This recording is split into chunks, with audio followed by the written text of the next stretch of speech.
Élu. Dieu t'a réveillé tôt aujourd'hui pour ceci. Si tu pars maintenant, tu le regretteras pour le reste de ta semaine. Ce n'est pas un accident sur ton écran. Ce n'est pas juste une autre vidéo. Ce n'est pas un bruit de fond anodin. C'est le ciel qui interrompt ta routine. Tu as crié pour un changement. Et le ciel a programmé ce moment précis comme réponse. Tu n'es pas ici à cause d'un algorithme. Tu es ici pour un rendez-vous divin.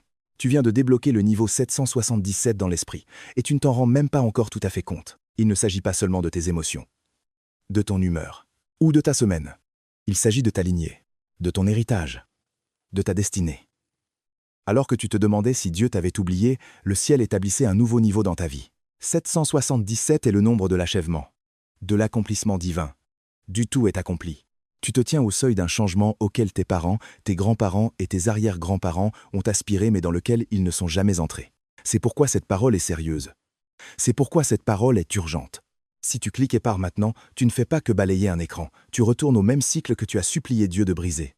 Dans les prochaines minutes, tu vas comprendre pourquoi tu as été épuisé, pourquoi tu as été bloqué, et pourquoi tu avais l'impression que ta vie était figée sur un écran de chargement. Tu vas voir ce que signifie vraiment le niveau 777. Pourquoi ta dernière saison a failli te tuer. Et comment une petite obéissance cachée a ouvert une porte que la religion bruyante n'a jamais pu ouvrir. Tu apprendras les 3 signes qui prouvent que tu as déjà traversé, le côté obscur du 777 dont personne ne t'avertit, les 7 failles que l'ennemi utilise à ce niveau, et l'algorithme divin que tu dois suivre pour protéger ce que le ciel vient de libérer. Ceci changera ton esprit. Ceci changera ta lignée. Ceci changera ton avenir. Si ton esprit frémit déjà, ne sois pas un spectateur silencieux. Écris 777 dans les commentaires dès maintenant et déclare « Je reçois le niveau 777 ». Dis-le à voix haute là où tu es. Ensuite, aime ce message. Abonne-toi pour ne pas manquer l'instruction suivante. Et partage ceci avec au moins un autre briseur de cycle que tu connais. Ne garde pas cette parole captive avec toi. Tu as éprouvé une fatigue que le sommeil ne peut réparer. Ce n'est pas juste un « j'ai besoin d'un jour de congé ». C'est cette lourdeur qui pèse sur ta poitrine. Le silence après avoir éteint la voiture et fixé le volant, te demandant comment tu es censé recommencer demain. Tu rentres chez toi, tu revêts la force comme un déguisement, tu souris, tu es présent. Mais à l'intérieur, il y a une lassitude qui semble ancienne, comme si tu portais quelque chose de plus vieux que toi. Tu t'es demandé « Pourquoi suis-je si épuisé alors que je fais tout ce que je sais faire ?» Et la question a commencé à résonner comme une accusation. Peut être, suis-je faible? Peut être, n'ai-je pas entendu Dieu? Peut être que je fais quelque chose de mal. Il y a eu des nuits où tu as pleuré sous la douche pour que personne ne puisse t'entendre. Des jours où tu t'es assis au bord de ton lit, négociant avec toi-même juste pour te lever. Chaque fois que tu penses être sur le point de tourner la page, on dirait que la vie te repousse dans le même couloir. C'est comme si tu courais à toute vitesse, mais que le paysage ne changeait pas. Comme si tu étais coincé sur un tapis de course et que quelqu'un continuait d'augmenter l'inclinaison sans préavis. Dans ta tête, ça sonne comme ça. Je fais ce que Dieu m'a dit. Je prie. Je pardonne. Pourquoi ai-je toujours l'impression que rien ne bouge? Et dans cet endroit vulnérable, l'ennemi chuchote. Peut être que Dieu t'a passé outre. Peut être que c'est le mieux que tu puisses avoir. Peut être que tu n'es tout simplement pas l'un des spéciaux. Cette voix a essayé de rebaptiser ton attente en échec. Élu, c'est un mensonge. Le ciel ne se moque pas de toi. Le ciel te repositionne. Ce que tu as appelé stagnation était en réalité un écran de chargement. Ce n'est pas le moment où le jeu est cassé. C'est le moment où le jeu change de niveau. Pense-y. À la fin d'un niveau dans un jeu, le chaos s'intensifie. Les ennemis deviennent plus forts. Et tout en toi se concentre uniquement sur la survie jusqu'à la fin. La musique monte. Ton cœur s'emballe. Tu vains enfin ce qui essayait de te tuer. Et puis l'écran se fige. On dirait qu'il ne se passe rien. On dirait que le système s'est éteint. Mais en réalité, le processeur travaille plus dur que jamais, chargeant un environnement entièrement nouveau. C'est là que tu as été. Tu as terminé un niveau appelé survie, ce que j'appelle le niveau 776. Et ton esprit a atteint le point de transition vers le niveau 777. Tes émotions ont interprété le calme comme un abandon. Mais le ciel l'a appelé une mise à jour. Tu as dit « Dieu, pourquoi es-tu resté silencieux ?» Et le ciel a dit « Parce que je télécharge quelque chose que tu ne peux pas encore voir. » L'épreuve de ta dernière saison ne visait pas à prouver que tu pouvais faire plus d'efforts.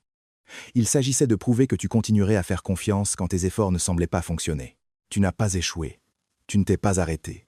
Tu es arrivé à la fin d'un vieux cycle. Tu n'es pas coincé dans une boucle sans fin. Tu es dans l'espace intermédiaire où Dieu a déjà terminé quelque chose dans l'esprit et ta vie est en train de se mettre à jour. Tu n'es pas en retard. Tu es pile à l'heure du ciel. Debout devant un niveau qui est déjà débloqué, même si tu as encore l'impression de regarder un écran figé. Le nombre estampillé sur ce moment de ta vie n'est pas aléatoire. Dans les Écritures, le 7 est le nombre de l'achèvement, de la plénitude divine, d'une œuvre si parfaitement terminée que rien ne doit être ajouté et rien ne doit être retranché. Genèse, chapitre 2, verset 2 dit « Dieu acheva au 7e jour son œuvre qu'il avait faite, et il se reposa au 7e jour de toute son œuvre qu'il avait faite. » Dieu ne s'est pas effondré parce qu'il était fatigué. Il s'est arrêté parce qu'il ne restait rien à réparer. Ce repos n'était pas de l'épuisement. Ce repos était un verdict. C'était le ciel disant « C'est exactement comme je voulais que ce soit ». Lorsque le ciel met en évidence le 777 sur ta vie, il ne dit pas seulement nouvelle saison. Il émet une déclaration légale depuis les tribunaux de Dieu. Une ère de cycles inachevés est terminée, et une ère d'achèvement divin a commencé. Le mot qui sous-tend cela dans la langue des Écritures est « kala », un mot qui parle d'une œuvre menée à sa fin prévue. Une épouse entièrement préparée, une histoire qui est arrivée là où elle a toujours été destinée à aller. Ce n'est pas de la positivité superficielle, c'est le langage des contrats du ciel. Kala signifie que Dieu ne fait pas d'expérience avec toi. Il exécute un plan qui a été établi avant ta naissance. Pendant des années, tu as vécu dans ce qu'on pourrait appeler le règne de la survie, ce que j'ai appelé le niveau 776. C'est l'endroit où tu te bats pour garder la tête hors de l'eau, où tu pries juste pour joindre les deux bouts, à travers le conflit, à travers l'effondrement. Au niveau 776, tout en toi est orienté pour ne pas mourir sous le poids de tout cela. Tu te bats, tu t'efforces, tu te prépares pour la prochaine tempête. Et secrètement, tu penses que c'est à ça que ressemble la foi. Toujours tendu, toujours en train de pousser, toujours au bord de l'effondrement. Mais le niveau 777 n'est pas le règne de la survie, c'est le règne de la domination. C'est là où tu ne te bats plus pour prouver que tu as ta place dans la pièce, mais où tu apprends à gouverner ce que Dieu a mis entre tes mains. C'est là que tu passes de forcer les portes pour qu'elles s'ouvrent, à reconnaître les portes que Dieu a déjà ouvertes et à les franchir avec autorité. Ce n'est pas plus faible que le dernier niveau. C'est plus lourd. Cela exige plus de maturité, plus d'intégrité, plus d'alignement. C'est sérieux. Tu n'entres pas seulement dans une saison plus agréable avec moins de problèmes. Tu entres dans une mission de plus grand poids avec des implications éternelles pour t'aligner. La réponse à ta prière pour une percée n'est pas des vacances. C'est un couronnement. Voici pourquoi tu ressens la guerre intérieure si intensément en ce moment. Ton esprit a été promu au 777, mais des parties de ton esprit sont encore calibrées sur le 776. Tu portes l'achèvement tout en pensant comme dans une crise. Tu tiens une saison de kala avec une mentalité de survie. Tu continues de chercher quelque chose à réparer, quelque chose à poursuivre, une urgence pour prouver que tu as encore de la valeur, parce que tu as été entraîné à croire que le chaos est ta normalité. Chaque fois que Dieu essaie de t'amener au repos, tu soupçonnes que quelque chose ne va pas. Chaque fois que le bruit diminue, tu supposes un abandon au lieu d'une mise à jour. Ce n'est pas un petit ajustement, c'est un changement violent d'identité. On te demande de laisser la version de toi qui ne sait que se battre et d'apprendre à gouverner sans panique. C'est pourquoi le ciel parle si urgemment. Si tu ne reconnais pas ce qu'est vraiment le 777, tu essaieras de traîner des habitudes de survie dans une saison de domination. Et tu saboteras la chose même que tu as supplié Dieu de libérer. Il y a une raison pour laquelle ton épuisement semble ancien. Tu n'as pas seulement porté ta propre histoire, tu as porté les affaires inachevées de générations. Pense à ta vie comme à un fichier de sauvegarde de jeu qui t'a été remis. Tu n'as pas commencé au niveau 1. Tu es né dans un jeu qui était déjà en cours, avec des schémas déjà codés, avec des batailles déjà à moitié livrées, avec des blessures saignant déjà. Dans ta famille, il y a des cycles que tu peux retracer si tu oses regarder. Des relations qui ne semblent jamais durer, de l'argent qui ne semble jamais rester, des opportunités qui semblent toujours s'échapper au dernier moment, une colère qui explose sans préavis, un silence qui fige l'amour sur son chemin. Dans ta famille, chaque fois que quelqu'un s'approche de la vraie guérison, quelque chose se produit et ils s'engourdissent. Chaque fois que quelqu'un commence à marcher vraiment avec Dieu, quelque chose les ramène vers le compromis avec le péché. Ce n'est pas juste de la personnalité. C'est un schéma. C'est le mode héritage. Le mode héritage signifie que tu vis à l'intérieur d'une histoire qui a commencé avant que tu puisses la choisir.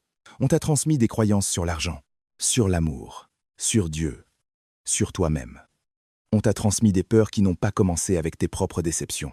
On t'a transmis des mécanismes de défense qui avaient du sens dans la zone de guerre d'une génération précédente, mais qui te détruisent dans ta mission actuelle.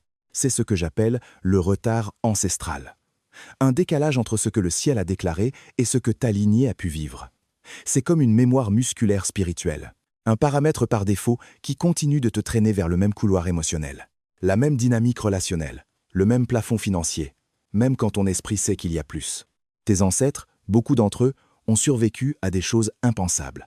La guerre, la famine, la pauvreté, l'abus, l'oppression. Des choses dont tu ne connaîtras peu, être jamais tous les détails. Ils ont tenu bon. Ils ont maintenu la ligne. Ils ont fait ce qu'ils avaient à faire pour empêcher l'arbre généalogique d'être complètement coupé. Ils sont restés au niveau 776. Survie. Parce que c'était toute la lumière qu'ils avaient. Ils n'étaient pas faibles.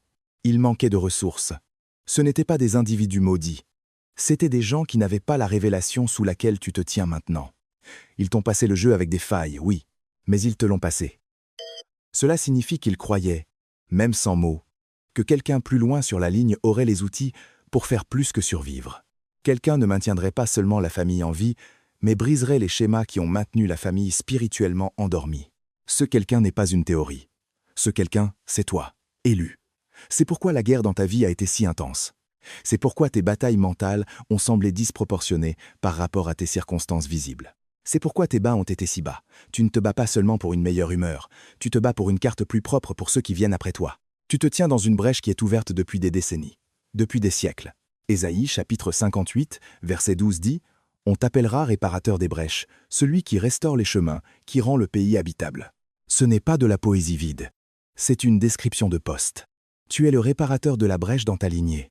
Tu es celui que le ciel a positionné dans la fissure du mur, là où la destruction s'infiltrait, pour dire « Ici, ça s'arrête ». Chaque fois que tu refuses de répéter un schéma toxique, tu poses une nouvelle brique. Chaque fois que tu choisis l'honnêteté, là où ta famille choisit de se cacher, tu scelles une brèche. Chaque fois que tu choisis le pardon là où ta famille a choisi l'amertume, tu reconstruis une rue où les générations futures pourront marcher en sécurité. C'est pourquoi le compromis avec le péché semble plus lourd sur toi que sur les personnes avant toi. Parce que le poids de la mission est différent. C'est pourquoi tu ne tiens plus confortablement dans les vieux espaces, parce que ton esprit construit une nouvelle structure et les vieux murs sont trop petits. D'autres dans ta lignée pouvaient se permettre d'ignorer certains problèmes, parce que leur mission était de survivre, la tienne est de transformer. La tienne est de terminer ce qui aurait dû être terminé il y a longtemps. La tienne est d'écrire une nouvelle normalité. Tu n'es pas le problème dans ta famille, tu es l'interruption. Tu n'es pas la malédiction, tu es la correction. Tu n'es pas la honte, tu es la preuve que Dieu n'a pas abandonné ton nom. C'est sérieux. Les décisions que tu prends en cette saison ne concernent pas seulement ton confort. Elles concernent le point de départ de tes petits-enfants. Le ciel ne te demande pas seulement de te sentir mieux. Le ciel te demande de tenir bon. Lorsque tu choisis l'obéissance en cette heure, tu tends la main vers l'arrière dans ta lignée et vers l'avant dans ton héritage en même temps. Tu fermes une plaie saignante et ouvres un chemin guéri. C'est pourquoi l'enfer t'a lancé tant de choses. C'est pourquoi le 777 n'est pas un nombre mignon. C'est une déclaration que le retard est terminé. Que la brèche est en train d'être réparée. Que ce que tes ancêtres n'ont pas pu terminer, toi, par la grâce de Dieu, tu le mèneras à son achèvement. Pendant longtemps, tu as pensé que si tu pouvais faire quelque chose d'assez grand, d'assez bruyant, d'assez dramatique, le ciel bougerait enfin. Tu as pensé que ce serait peu, être un jeûne de 40 jours. Peu, être une offrande massive. Peu, être un moment de ministère public où tout le monde pourrait voir ton sacrifice. Tu as pensé que les portes du niveau 777 s'ouvriraient grand, quand tu prouverais que tu étais prêt à ramper sur du verre brisé pour montrer à Dieu à quel point tu étais sérieux. Mais la clé qui a tourné la serrure ne ressemblait pas à ça. La clé n'était pas le moment où tu étais sur scène, c'était le moment où tu étais dans ta chambre. La clé n'était pas quand tu impressionnais les gens, c'était quand tu décevais ta chair. La clé n'était pas une grande performance, c'était une reddition silencieuse. Le ciel n'est pas allergique aux grands sacrifices. Mais les grands sacrifices sont faciles à réaliser si ton cœur aime les projecteurs. Ce qui expose qui tu es vraiment, c'est ce que tu fais dans la fraction de seconde où personne ne regarde et personne n'applaudira. Cette fraction de seconde est l'endroit où le ciel t'a pesé. Et c'est là que tu es passé du 776 au 777. La micro-obéissance n'est pas un concept mignon. C'est une frappe chirurgicale contre la programmation de ta lignée. La micro-obéissance, c'est ce moment où tes émotions sont en feu et tes doigts écrivent déjà le message qui va mettre quelqu'un en pièces. Et tu t'arrêtes. Tu l'effaces. Et tu poses le téléphone. La micro-obéissance, c'est le moment où tu as tout à fait le droit de traîner le nom de quelqu'un dans la boue, d'exposer ce qu'il a fait, de gagner l'argument. Et à la place, tu choisis le silence. Pas parce que tu es faible, mais parce que tu as fini de laisser le drame être ton régime alimentaire. La micro-obéissance, c'est quand ton compte en banque est maigre, l'anxiété est bruyante, tout en toi crie de thésauriser, de s'accrocher et de se sauver soi-même. Et pourtant, tu réponds à une incitation de Dieu à donner, à semer, à être généreux d'une manière qui n'a aucun sens mathématique. La micro-obéissance, c'est quand ton traumatisme veut que tu te fermes, que tu fermes la porte aux gens et que tu fermes la porte à Dieu. Et pourtant tu ouvres la bouche et dis « Je pardonne ». même quand tes sentiments tremblent encore. Chaque fois que tu fais cela, tu n'es pas seulement une bonne personne. Tu brûles du vieux code. Tu refuses de laisser le retard ancestral écrire ta prochaine ligne de code pour toi. Le ciel prête attention à ce niveau d'obéissance parce qu'on ne peut pas le feindre. Tu peux répéter un témoignage.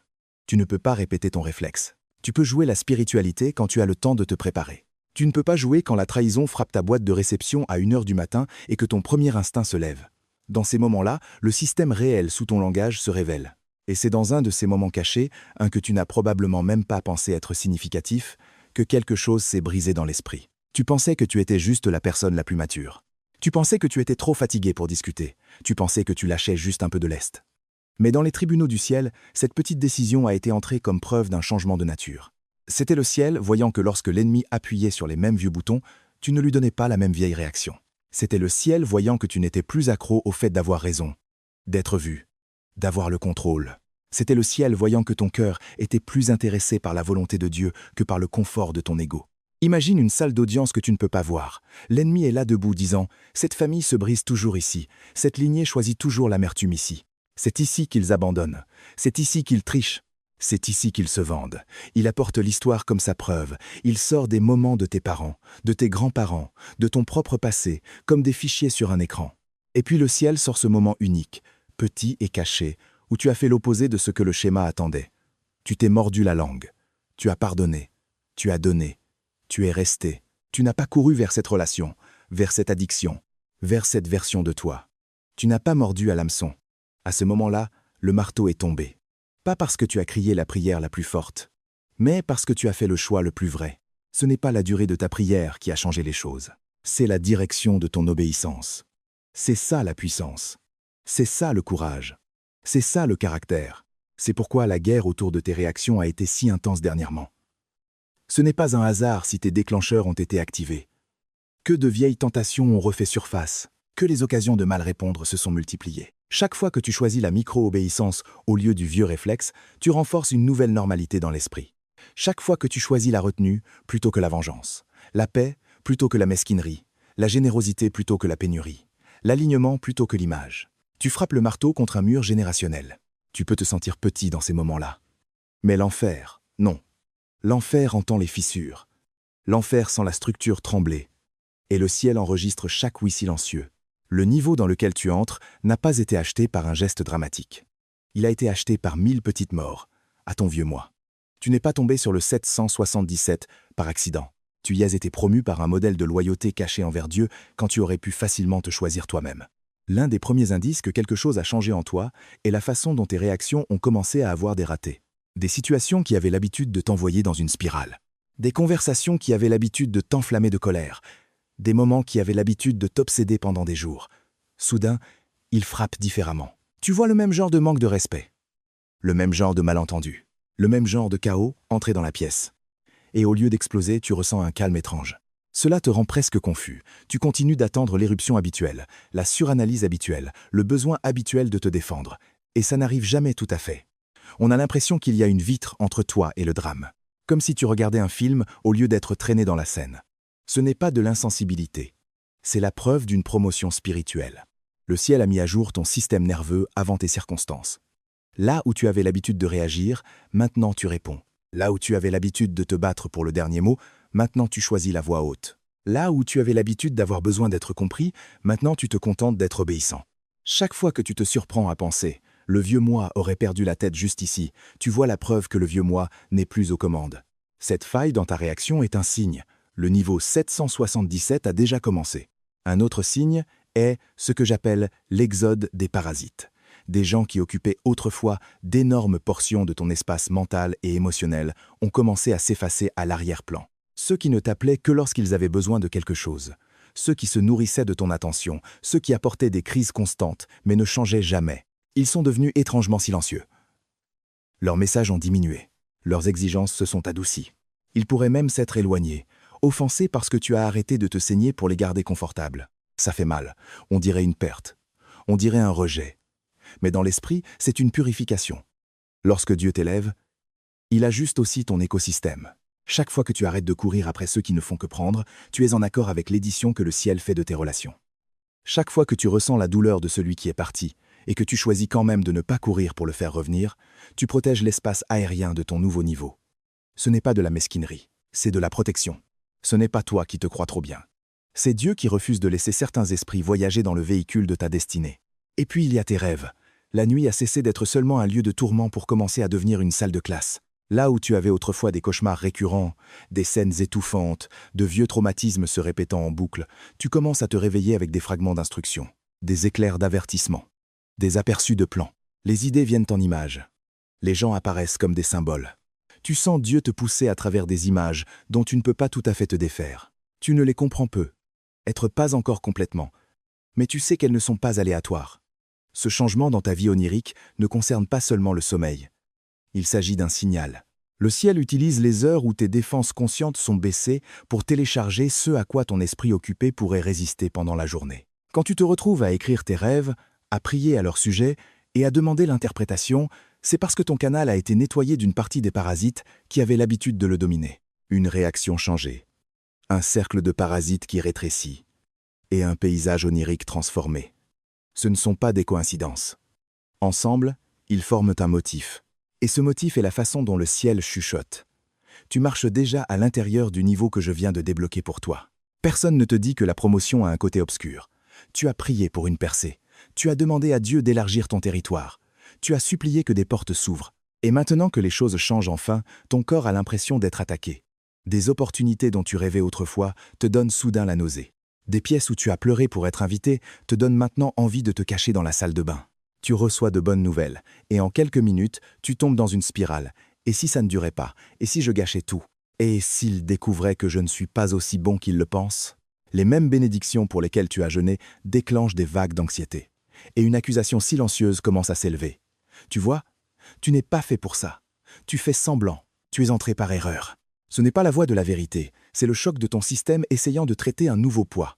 La gloire n'est pas seulement de la lumière et la chair de poule. Dans les Écritures, Kabod, la gloire, est liée au poids, à la lourdeur, à la gravité. Quand Dieu met plus de gloire dans ta vie, il ne te fait pas seulement briller, il te fait porter. Plus d'influence signifie plus de responsabilité. Plus de visibilité signifie plus de surveillance. Plus d'autorité signifie plus de comptes à rendre. Tu as demandé qu'on te confie plus, et le ciel t'a pris au sérieux. Maintenant, ton système nerveux réagit à l'augmentation, de la même manière que les muscles tremblent sous un poids plus lourd. Tes émotions tremblent sous une mission plus lourde. Le tremblement n'est pas la preuve que tu es faible, c'est la preuve que la charge est devenue réelle. C'est pourquoi l'ennemi se précipite avec le syndrome de l'imposteur juste ici. S'il peut te convaincre que ton inconfort signifie que tu n'es pas à ta place, il peut te dissuader d'un siège que Dieu a construit avec ton nom dessus. S'il peut te faire adorer ton vieux confort plus que ton nouvel appel, il peut te maintenir vivant dans le 776 tout en utilisant le titre du 777. Écoute-moi bien. La peur apparaissant à la porte de ton prochain niveau ne signifie pas que tu es une fraude. Cela signifie que ton prochain niveau est réel. Le sol devrait être différent quand tu entres sur le terrain de la terre promise. L'air devrait sembler plus rare quand tu gravis une montagne que tu n'as jamais escaladée auparavant. Tu n'es pas fou de ressentir la pression. Tu portes plus que tu n'as jamais porté. Ce n'est pas le moment de courir vers ce qui est familier, c'est le moment de se stabiliser sous le poids, de respirer, de se rappeler qui t'a mis là, et de dire avec tes actions, pas seulement avec tes mots, je ne rétrécirai pas pour entrer dans mon ancien niveau, je grandirai pour porter celui-ci. La secousse ne te brisera pas. Elle t'entraînera. La lourdeur que tu ressens n'est pas une malédiction, c'est le poids de la gloire s'installant sur tes épaules. Au niveau 777, le danger n'est pas seulement dans les attaques évidentes, il est dans les failles subtiles qui ressemblent à des bénédictions. La première est les menottes dorées. C'est l'opportunité qui apparaît brillante de promesses. Le travail qui paie plus que tu n'as jamais gagné. Le partenariat qui promet des résultats rapides. La porte qui s'ouvre plus vite qu'il ne semble raisonnable. En surface, cela ressemble à une prière exaucée. Mais quand tu regardes de plus près, les petits caractères exigent quelque chose de toi que le ciel t'a déjà dit de ne pas donner. Cela te demande de sacrifier ton temps avec Dieu juste pour une saison. De plier tes standards juste un peu. De tolérer des environnements qui empoisonnent ton esprit mais nourrissent ton ego. Cela te dit, prends ça maintenant, et tu pourras revenir à l'obéissance plus tard. Ce n'est pas une provision, c'est un achat. C'est acheter ton silence. C'est échanger ta voix prophétique contre un chèque de paye. Ta pureté contre un accès. Ta mission contre des applaudissements. Le test ici est brutal. T'éloigneras-tu de ce qui ressemble à la sécurité pour rester loyal à ce que Dieu a dit? Refuseras-tu les chaînes juste parce qu'elles s'avèrent être faites d'or? Chaque fois que tu dis non aux menottes dorées, tu dis oui à un avenir que l'argent ne peut pas acheter. La deuxième faille est le retour zombie. Soudainement, des personnes que tu pensais parties pour toujours refont surface. De vieilles relations, de vieilles addictions, de vieilles versions de toi viennent frapper avec des mots doux et des souvenirs sélectifs. J'ai changé. Nous me manquons. Rattrapons juste le temps perdu. Ils se souviennent seulement des points hauts et oublient commodément l'enfer. Tu commences à te souvenir aussi, parce que la solitude rend le passé plus aimable qu'il ne l'était. Mais comprends ceci. L'élévation est comme une fusée éclairante dans l'esprit. Quand ton niveau change, chaque esprit familier qui avait l'habitude de se nourrir de toi sent le changement et revient en titubant, essayant de réclamer son ancien terrain d'alimentation. Ils ne sont plus attirés par ta brisure, ils sont attirés par ta croissance. Parce que ta croissance est du carburant. Si l'ennemi ne peut pas arrêter ta promotion, il essaiera de la remplir avec les mêmes personnes qui ont saboté ta dernière saison. La faille ici est la nostalgie. La nostalgie te mentira. La nostalgie te dira que revenir en arrière est plus sûr qu'avancer seul. Tu dois te rappeler pourquoi tu es parti. Pourquoi Dieu t'a sorti de là. Pourquoi la peine a commencé à grandir qu'après leur départ. Ne romantise pas ce dont Dieu a dû te secourir. Ne ressuscite pas ce que Dieu lui-même a enterré. La troisième faille est le glissement de l'envie.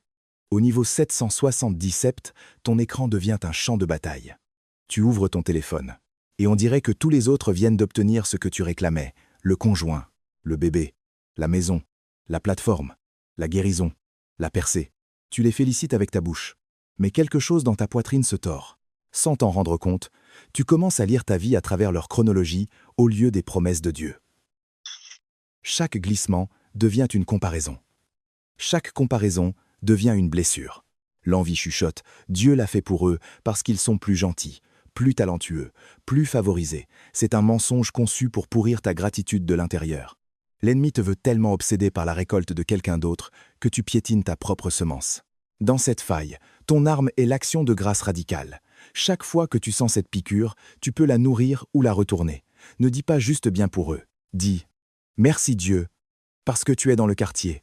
Si tu le fais dans cette rue, tu es assez prêt pour le faire dans la mienne. Je bénis ce que tu fais là-bas.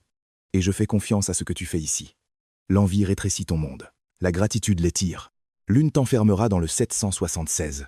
L'autre te maintiendra en mouvement dans le 777. La quatrième faille est l'assaut intellectuel. C'est là que ton esprit, entraîné par des années à avoir besoin que tout ait un sens, se retourne contre ton esprit. Une vague de cynisme arrive. Tu penses trop à cette histoire de niveau.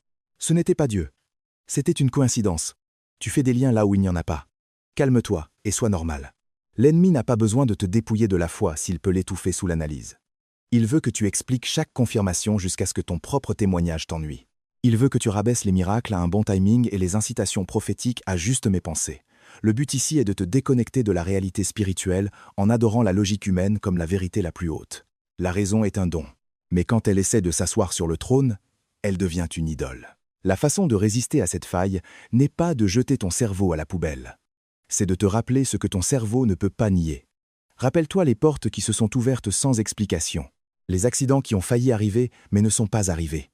Les fois où tu aurais dû perdre la tête et où, d'une manière ou d'une autre, tu ne l'as pas fait. Tu ne peux être pas schématiser chaque mouvement que fait le ciel. Mais tu sais que tu ne t'es pas maintenu en vie toi-même. Laisse ton histoire avec Dieu prêcher plus fort que ton doute. La cinquième faille est le vide de l'isolement. Les nouveaux niveaux ressemblent souvent à des pièces vides. Les personnes avec qui tu avais l'habitude de relationner facilement semblent maintenant distantes. Les conversations qui te divertissaient auparavant semblent maintenant épuisantes. Tu peux sentir que tu as dépassé certains cercles, mais tu n'as pas encore trouvé ta nouvelle tribu. Cet espace intermédiaire est dangereux. L'ennemi rôde là en chuchotant « Regarde, tu es seul, personne ne te comprend, tu étais mieux quand tu te fondais dans la masse. » Il veut que tu confondes l'élagage avec l'abandon. Il veut que tu retournes à la vieille compagnie juste pour remplir le silence, même si cette compagnie empoisonne ta destinée. Dans ce vide, s'asseoir avec Dieu semblera plus difficile que de courir vers la dysfonction familière. Mais c'est ici que les fondations sont posées. C'est ici que les stratégies sont téléchargées. C'est ici que tu apprends à être plus loyal à sa présence qu'à ton besoin de validation humaine constante. Ne médicamente pas ta solitude avec de vieux schémas. Laisse Dieu transformer ton isolement en incubation. La sixième faille est le tour d'honneur prématuré. Quelques bonnes choses arrivent, quelques signes apparaissent, et tu expires trop tôt. Tu commences à annuler des disciplines, à sauter le temps dans la prière, à relâcher les limites qui te protégeaient parce qu'on dirait que j'y suis arrivé. Tu traites un test de grossesse positif comme un enfant adulte. Tu traites un contrat signé comme un partenariat d'une décennie. Tu traites une excuse comme une confiance entièrement réparée. Mais chaque nouvelle chose a une phase fragile. Chaque promesse a un premier trimestre. L'ennemi adore t'attirer pour que tu relâches ta garde avant que le système racinaire ne s'approfondisse. Il te veut en train de faire la fête dans le couloir au lieu de franchir la porte. Célèbre, oui. Mais ne démantèle pas les autels qui t'ont amené ici. Ce n'est pas le moment de s'amollir sur ce que Dieu a utilisé pour te rendre fort. La 7e faille est l'erreur d'Ézéchias. Présumé trop tôt, trop fort, aux mauvaises personnes. Dans un moment d'orgueil, le roi a montré aux envoyés envahisseurs chaque trésor dans sa maison, chaque arme, chaque ressource, chaque secret. Cette visite est devenue leur plan pour le pillage futur. Au niveau 777, la tentation de faire tes preuves enfin devant ceux qui doutaient est intense. Tu veux publier chaque détail de ce que Dieu fait, montrer chaque porte ouverte et expliquer chaque plan. Tu veux transformer tes promesses privées en contenu public. Mais tous ceux qui applaudissent ne sont pas sûrs. Tous les curieux ne sont pas une alliance. Certaines personnes ont juste besoin d'une publication détaillée pour savoir exactement comment saboter ce que tu construis. L'ennemi ne peut pas attaquer facilement ce qu'il ne peut pas voir. Alors il t'appâte pour que tu l'exposes. Il ne s'agit pas de vivre dans la peur. Il s'agit de vivre avec sagesse. Partage des témoignages. Mais garde les plans sacrés. Raconte l'histoire quand les fondations sont coulées. Pas quand la première pelle frappe la terre. Refuse de laisser ton besoin d'être cru l'emporter sur ton besoin d'être protégé. Chacune de ces failles est conçue pour te traîner en arrière alors que tu regardes en avant. Elles utiliseront le déguisement de l'opportunité, de l'amour, du bon sens, de la célébration, de la transparence. Mais en dessous, elles portent toute la même mission. Te sortir de l'alignement avec ce que Dieu vient de te confier. Les voir clairement est la première couche de défense. Les rejeter est la seconde. Continuer à obéir malgré elles est la façon dont tu restes dans l'atmosphère du 777 au lieu de le visiter comme un touriste. À ce niveau, ce que tu gardes n'est pas décidé par la force de tes cris, mais par la qualité de ton administration. La percée est une naissance, pas un trophée. Le fait que Dieu a débloqué le niveau 777 pour toi ne signifie pas qu'il se stabilisera automatiquement autour de toi. Beaucoup de gens touchent un nouveau niveau et le perdent ensuite. Pas parce que Dieu a changé d'avis, mais parce qu'ils ont mal géré ce que le ciel a mis entre leurs mains. Tu ne peux pas vivre négligemment et t'attendre à ce qu'un Dieu soigneux continue de te confier plus. Il y a un modèle, un algorithme pour soutenir ce qui a été libéré. Une façon de marcher qui maintient la porte ouverte au lieu de la laisser se fermer silencieusement derrière toi. La première règle est la période d'incubation. Chaque nouvelle chose a une phase fragile.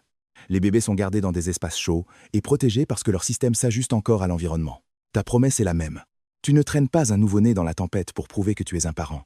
Tu ne fais pas défiler une petite plante à travers un ouragan pour prouver que tu as un jardin.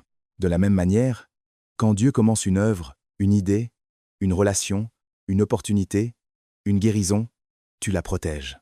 Tu la gardes près de toi. Tu parles avec Dieu à son sujet plus que tu ne parles avec les gens à son sujet. Tu laisses les racines s'approfondir avant de laisser les yeux se poser sur elles. Ce n'est pas du secret par peur. C'est de la confidentialité par sagesse. Chaque fois que tu résistes à l'envie de surexpliquer ce que Dieu fait en toi, tu choisis la destinée plutôt que la validation. La deuxième règle est de pointer ta louange dans la bonne direction. Verticale, pas horizontale. Il est naturel de vouloir le dire à quelqu'un quand les portes s'ouvrent, quand les prières sont exaucées, quand la lourdeur se lève. Mais il y a une différence entre témoignage et recherche d'attention. L'un magnifie Dieu, l'autre te magnifie toi. Après toutes les années passées à te sentir invisible, il est tentant d'utiliser une percée fraîche comme compensation, pour enfin prouver à tous ceux qui doutaient de toi que tu avais raison. Mais c'est un piège. Cela fait de ton miracle un outil marketing pour ton ego. À ce niveau, ton endroit le plus sûr est le lieu secret. Déverse ton émotion là d'abord. Écris-le. Chante-le. Pleure. Remercie Dieu jusqu'à ce que ta voix tremble. Quand tu apprends à traiter ta joie avec lui avant de l'emballer pour eux, ton cœur reste propre. Tu arrêtes d'avoir besoin d'applaudissements pour confirmer ce que Dieu t'a déjà dit être à toi. Le ciel peut faire confiance à quelqu'un qui crie plus fort dans le placard de prière qu'il ne le fait en ligne. La troisième règle est celle-ci. Traite ta première récolte comme une semence, pas comme une récompense. Quand le premier argent réel entre, quand la première grande opportunité arrive, quand le premier fruit visible apparaît, ta chair criera « Je peux enfin me détendre, je peux enfin dépenser, je peux enfin expirer ». Mais le niveau 777 ne consiste pas à retirer des gains, il s'agit d'investir. Ce que tu fais avec la première épreuve d'augmentation révèle si tu te vois comme un consommateur ou un administrateur. Un consommateur mange tout ce qu'il touche. Un administrateur demande combien de ceci appartient de retour à la terre. Chaque fois que tu choisis de réinvestir dans ta croissance, dans ton appel, dans ce que Dieu te dit de soutenir, tu dis au ciel « Je ne demande pas seulement la bénédiction, j'accepte de construire quelque chose avec elle. » Cette posture compte. Elle dit que tu n'es pas ici pour avoir un témoignage mignon, tu es ici pour établir quelque chose qui te survivra.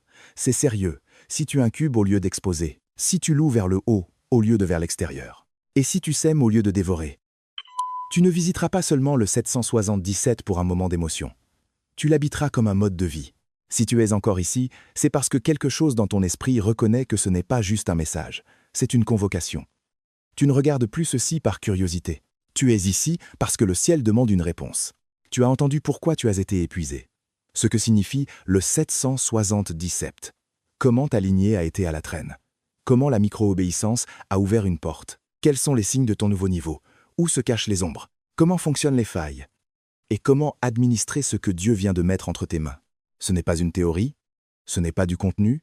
C'est un carrefour. À partir de ce point, tu ne peux pas dire que tu ne savais pas. Tu peux seulement décider ce que tu feras de ce que tu sais. Alors, dès maintenant, je parle sur toi comme quelqu'un qui fait simplement écho à ce que le ciel chuchote déjà. Au nom de Jésus.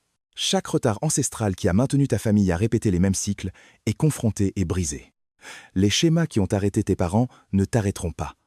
Les plafonds qui ont limité tes grands-parents ne te limiteront pas. Tu es le réparateur de brèches dans ta lignée. Tu es celui à qui Dieu a confié ce niveau. Je déclare que ton système nerveux s'ajustera au poids de la gloire au lieu de s'effondrer sous lui. Je déclare que ton esprit ne sabotera pas ce que ton esprit a déjà reçu. Je déclare que la micro-obéissance deviendra ton instinct. Que lorsque tu seras provoqué, ton premier réflexe sera d'obéir au lieu de réagir. Que chaque menotte dorée soit exposée. Que chaque relation zombie perde son emprise. Que chaque graine d'envie soit brûlée. Que chaque assaut intellectuel soit réduit au silence par le souvenir de ce que Dieu a déjà fait. Que chaque vide solitaire devienne un lieu secret, que chaque célébration prématurée soit remplacée par une foi ferme, et que chaque erreur d'Ézéchias soit évitée par une sainte discrétion. Tu es autorisé à marcher dans l'achèvement. Dans le cas-là, au niveau 777. Pas comme un visiteur, mais comme un résident. Et maintenant, il y a un saut temporel sur cette parole. Dans les 7 prochains jours, cherche la confirmation. Elle peut venir comme une conversation. Une porte fermée qui se révèle être une protection. Une nouvelle opportunité. Une libération soudaine de paix, un rêve avec une clarté inhabituelle, un changement financier, ou une connaissance intérieure tranquille que quelque chose s'est mis en place. Quand cela apparaîtra, ne l'appelle pas coïncidence, appelle-le confirmation. Quand tu le verras, dis à voix haute, c'est mon 777. Si tout en toi dit, c'était pour moi. Ne reste pas silencieux. Écris 777, je reçois dans les commentaires dès maintenant. Déclare-le publiquement et en privé. Aime ce message pour qu'il reste marqué dans ton historique. Abonne-toi pour ne pas manquer la prochaine instruction. Partage ceci avec au moins une autre personne que tu sais être un briseur de cycles luttant sous le poids d'un niveau pour lequel elle n'a pas encore de mots. Ne laisse pas cette parole mourir dans ton téléphone. Laisse-la courir à travers ta lignée. Le ciel a bougé, la porte est ouverte. Maintenant, c'est à ton tour de marcher.